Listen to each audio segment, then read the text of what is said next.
இந்த இரவு வேளையில் உங்கள் உண்மைக்கு தக்கபடி உன்னுடைய காரியம் வாய்க்கப்பட போகிறது. இந்த இடத்துல உண்மை மட்டும் இல்லை, இந்த இடத்துல குடும்பத்தில் அங்கத்தினர்கள் ஒருவரோடு ஒருவர் நல்ல சம்பாஷணைகளாக இருக்கிறார்கள். வீட்டில் யாராவது ஒருத்தர் பேசாமல் இருக்கிறீர்களா? இந்த இரவு அந்த பகைமை, அந்த கசப்பு, அந்த குரோதம், அந்த வன்மம் எல்லாம் தேவ சபையில் விட்டுட்டு போங்க. தவப்பிட்ட பேசுறது இல்லை, தாய்கிட்ட பேசுறது, சகோதரிகிட்ட பேசலை. வீட்டில் 4 பேர் இருப்பாங்க, 4 பேர் ஒருத்தர் பேசிக்க மாட்டாங்க. வாட்ஸ்அப்பில் மெசேஜ் கொடுப்பாங்க. அந்த மாதிரி என்ன கொடுப்பாங்கன்னா, டேபிள் மேலே சாப்பாடு வச்சுருக்கோம்ப்பா சாப்பிடுன்னுவாங்க. இவர் என்ன வேணுன்றதை இவர் வாட்ஸ்அப்பில் கொடுவாங்க, பேசிக்க மாட்டாங்க.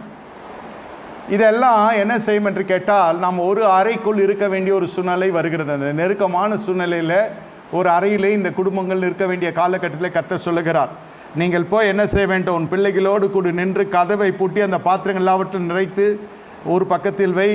முதல்ல என்ன சொல்ல, அயலார் வீட்டில் போய் நீங்கள் பாத்திரங்கள்லாம் கேட்டு வாங்கி கொண்டு வா. அப்புறம்